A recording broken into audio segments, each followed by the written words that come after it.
Good morning. Good morning. How you doing this morning? Well, I'm doing really good. I am.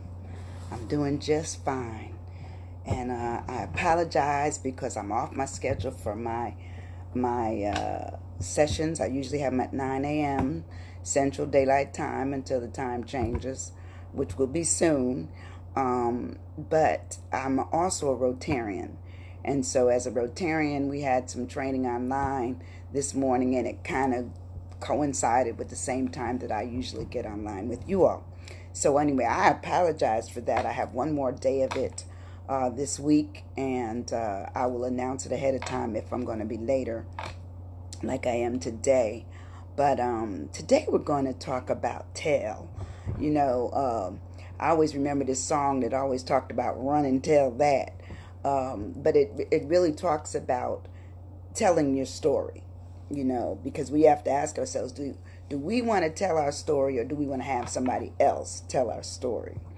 And sometimes we're not quite sure how that all that gets out.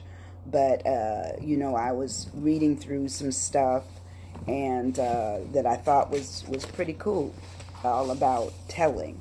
And sometimes we just don't realize that we can let people create a story for us, or we can try to create our own story. And regardless of what happens, every day we are working on our story. We're working on what our future is going to look like while we're still here, and we're also working on what it will be a result of once we leave. And sometimes they never get the stories right, because if you have to ask yourself, is that truthful? Is that factual? Or is that just something somebody made up? Is that fiction? What is it? And sometimes we never, ever know, because, the history books may have got it wrong. I don't know if you were as a little child, you played telephone.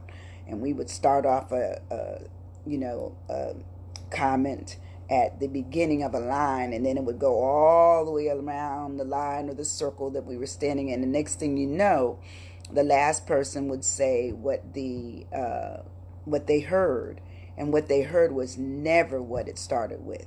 So sometimes we do need to make our own story by writing it down. And I told you I have my coronavirus. Good morning, Janice.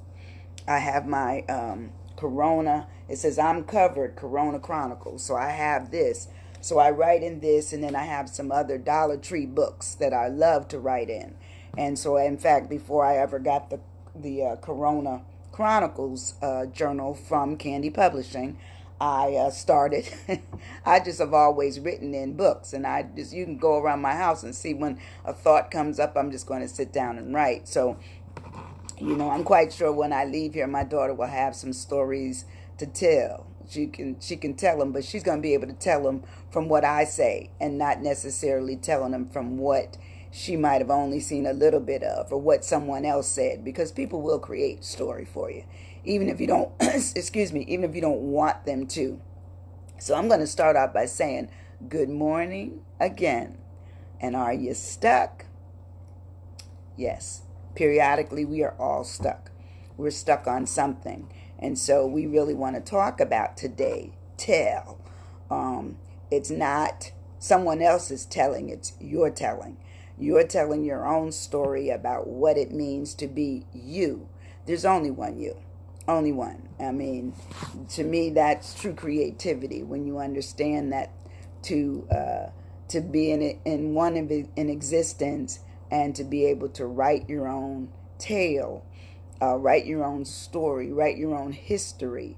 To me, that's viable. And it's vital. It's very vital, because your predecessors, your ancestors, that's before. They passed on some things to you. Some things you picked up, some things you didn't do too well, and maybe being around long enough to have learned something.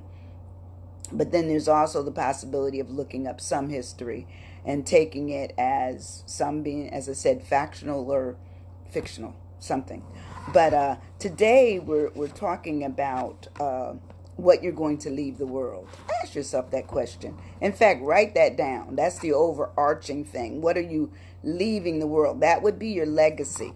You know, we kind of spoken about legacy before, but in this context, we're talking about who's telling the story of what the legacy is. And so it says, what kind of legacy are you leaving the world? And this was written by Lisa Nashia and from the Huffington Post. So therefore, it's credible. It's credible. Like, she really went down into asking questions that a lot of us never get around to asking. And it starts off with, it says, have you ever thought about the legacy you're leaving your family, your community, your world?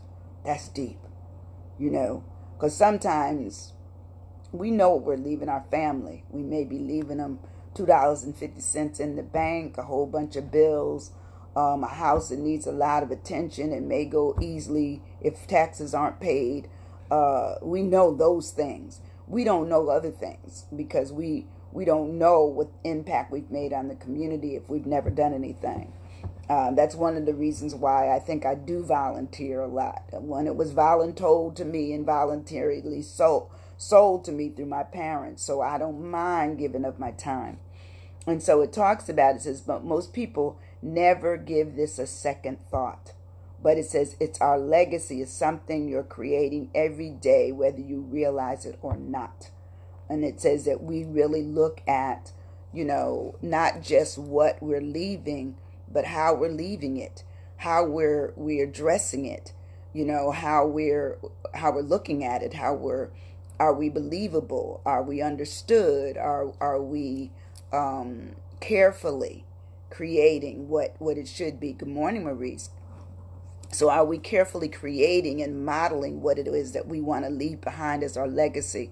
And I tell you, yesterday I laughed so much dealing with Maurice, and good morning, Cuts, dealing with Maurice as the worshiping, he's the usher worshiping during pandemic. And I mean, yesterday it was, Minnie was at the altar. So we started getting on Minnie. Why she been at the altar? Because she's been on the altar several weeks now. So, of course, being me, crazy, I wrote that Minnie was at the altar because Mickey hadn't had a job since the pandemic started. He was one of the ones that lost his job. You know, Disney shut down. So, therefore, Mickey ain't been coming home, and Maurice said he doesn't show up for church. So, anyway, that'll just let you know that he will have a legacy. Maurice will have a legacy of us laughing at him, of being the usher on duty during pandemic. You know, he made sure that the church was packed yesterday, and he had stuff all around. You have to put that, I have to send that to people that want it and give you the link to it. But he is on YouTube, and you can certainly look him up. But it's absolutely wonderful. It's one of my favorite things I do every Sunday is I look to see who's in his little section of church. And what's he doing overseeing them? But anyway, getting back to what we tell as our business, you know, our children know, you know, we may just leave them love and respect. That's it. We may not have any money. We may not have anything else to give them. So sometimes we have to know what's in the balance of what we leave, and then be honest about it. You know, we don't have to make it up. We do not. And I have some questions at the end that they pose that I really like. I'm going to leave that open so I'll remember to go to it. But today's poem is by Emily Dickinson. It says, tell all the truth, but tell it slant. And obviously we know that slant means that, you know, you can't, sometimes you have to leave out the names and just tell the story.